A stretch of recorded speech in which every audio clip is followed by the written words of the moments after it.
No one frustrates me like me. Huge thank you to BetterHelp for sponsoring this video. If you think you might be feeling depressed, stressed, anxious, or overwhelmed, BetterHelp offers licensed therapists that are trained to listen and help you. And there's a broad range of expertise in BetterHelp's 20,000 plus therapist network that may not be available in your area. My favorite thing when I was looking for therapy options was just how easy it was to get started with BetterHelp. You just fill out a questionnaire to allow them to assess your specific needs, and then you get matched with your therapist. There's no driving to your appointment, trying to make it on time, or awkward waiting rooms. You schedule video and phone sessions and talk to your therapist in a private online environment at your convenience.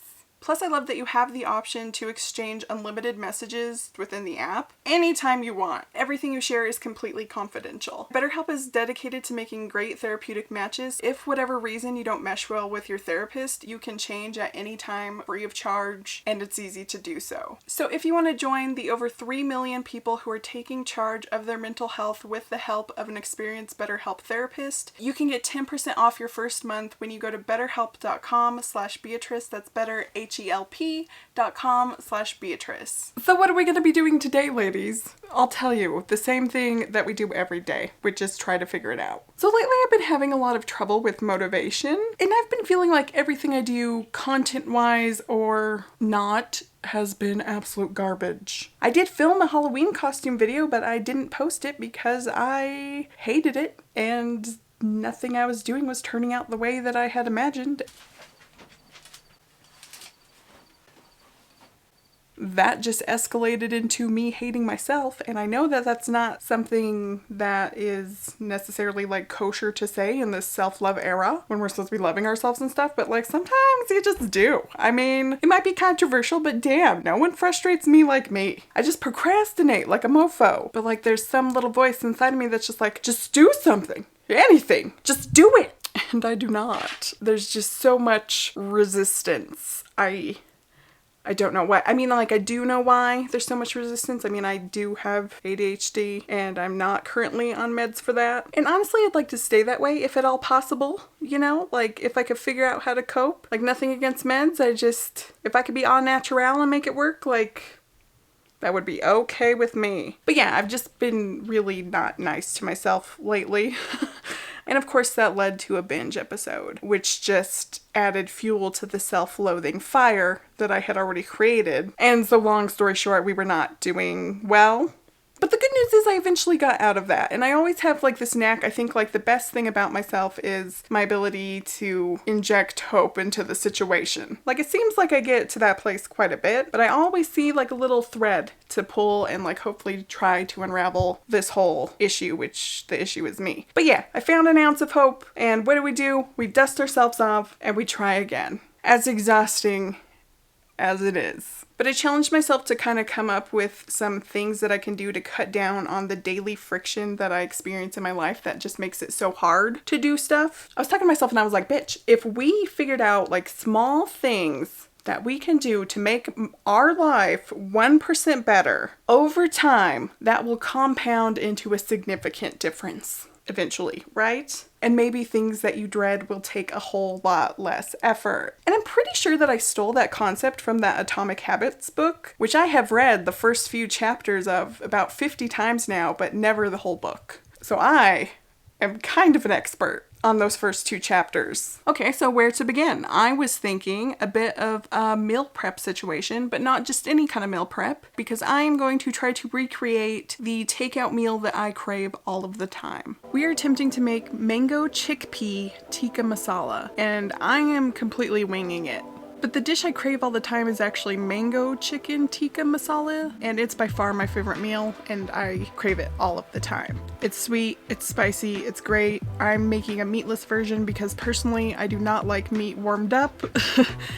And this is a meal prep scenario, people. And also I told you guys that this was Indian food, and then I got comments saying that it wasn't, so I'm not sure. I am not cultured. The restaurant just labels it as Indian food, so I was like, okay, this is what Indian food is, but I have no idea if it's like an Americanized version. I'm sorry, I don't know what else to call it. All I know is it's delicious. But if I can figure this out, it will help me in a couple of ways. First of all, I can make a healthier version, I'm sure, and I can control the portion size. And second of all, financially, the mango chicken tikka masala costs $25 from the restaurant that I get it from. And that is an egregious amount for sauce on rice. And I get it, spices are expensive. But in this economy, for as much as I crave this dish, I need to figure out how to make it myself. The version I ended up making here was decent, but it wasn't quite the same. And I know that there'd be differences, but I want to get it as close as possible. So I'm just going to tinker with this recipe, perfect it, and then I'll share it if that's cool with you, rather than just sharing a version that I am not ecstatic about.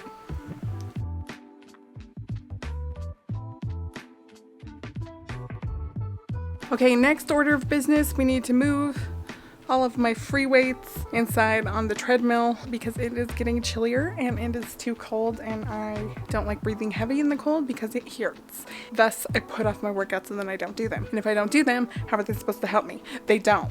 So, get all of that in the house. We're gonna have less room, but at least we'll do it.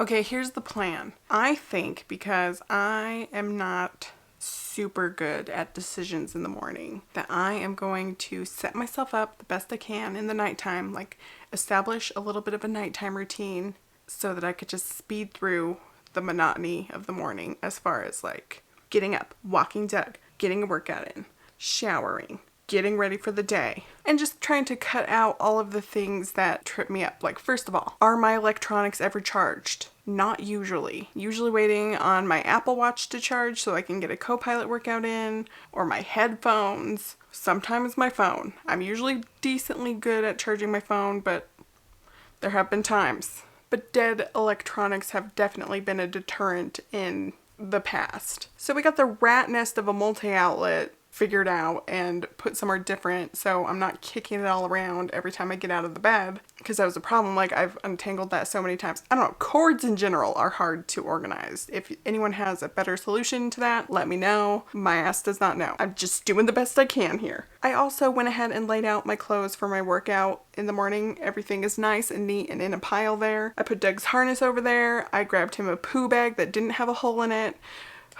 One time I grabbed a poo bag with a hole in it and that was a bad day. Just everything is all set up for success. All I have to do is wake up. It doesn't matter what kind of zombie days I'm in. I don't have to make any decisions. I just have to put the clothes on my body and go. Next thing I thought of, because I am a chaos tornado everywhere I go, my makeup situation is not exactly ever organized, and I have a bunch of like makeup and other like beauty products that I don't wear that often, just mixed in with the stuff that I use every single day. I was like, okay, we need to separate this. We need a separate container with the stuff that you use every single day so it doesn't get mixed in. Because what did I do this morning? I spent half an hour looking for my mascara. And when I say looking, I mean I looked to my left and to my right. It was nowhere to be seen. I, of course, saw my phone and then spent half an hour on TikTok because I can get ready pretty quickly. It's the dawdling that gets me every time. I think what really kills me a lot of the time is just getting through the hump, like the monotony of the morning, like all of the things that you have to do to start the day. And then by the time you finish, if it's like noon,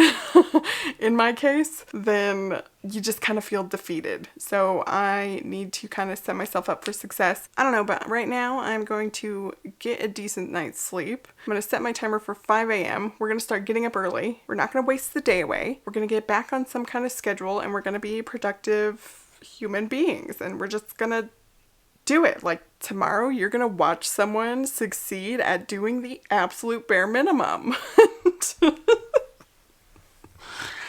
Ugh. Okay, it's 6:30 in the morning, not 5. But to my defense, I recently discovered the blessing and the curse of weighted blankets. Super comfortable. It's just like holds you hostage in bed. Okay, let's get ready. Let's work out.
Okay, it's 7:49. I got a workout done. I walked Doug, and now I'm about to jump in the shower, but I am going to time it.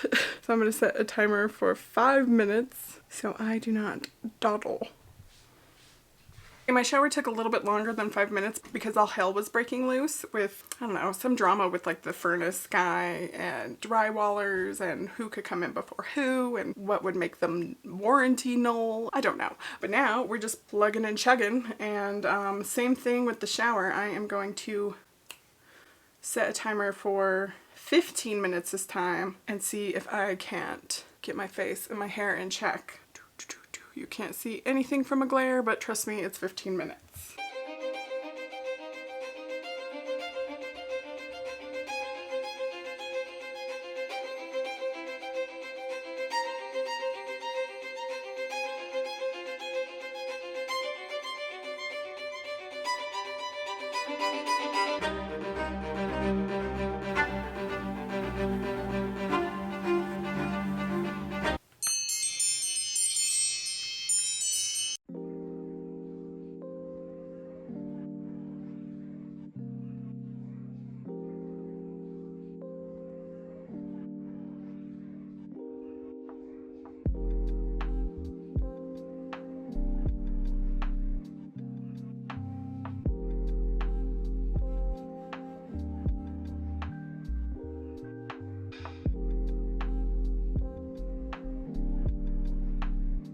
Okay, it's like 8:40 and we're headed out of the house. We have all of our jars of food. I almost dropped my lunch.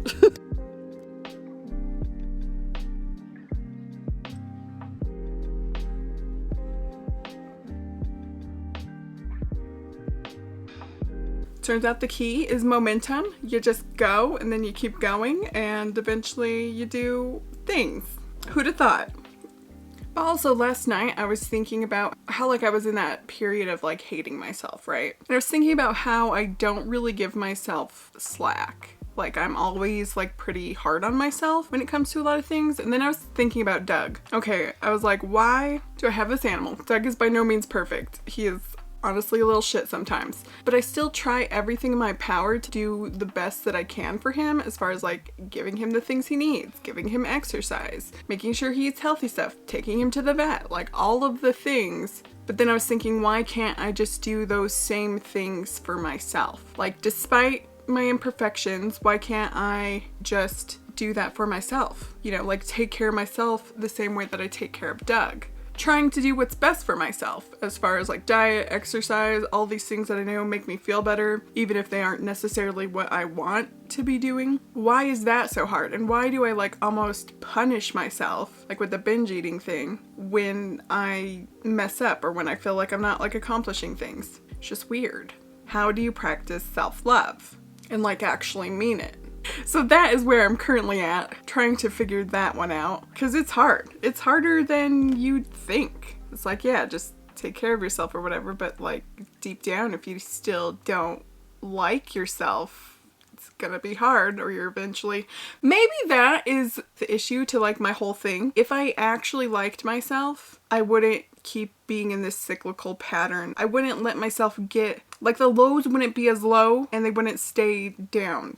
for as long. The bounce back has gotten significantly better. I will say that, because before, like, I'd have binge episodes and it'd be like months and months and months of me doing that, and then I'd gain like a ton of weight back and all this stuff. I didn't weigh in this morning because I forgot before I started working out. But yeah, I don't doubt that I've gained weight. I will weigh in tomorrow though and see where I'm at. But it's not like something that's super triggering for me to see like a higher number on the scale or anything. I know it really affects some people, but it just doesn't with me.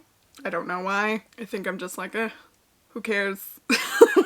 I don't know. Like, I definitely get more down on myself when I'm not like as productive, or I'm not like, or I don't feel like I'm doing stuff that I want to be doing or to the best of my ability or stuff like that, like, rather than seeing like a number on the scale. I don't know, so those are all my thoughts currently. I just want to thank you so much for watching. If you want to subscribe and hit that notification bell, we'll eventually figure it out, and all of that stuff really helps out the channel. But other than that, I just hope you're having a wonderful day, and I'll see you on the next one. Bye!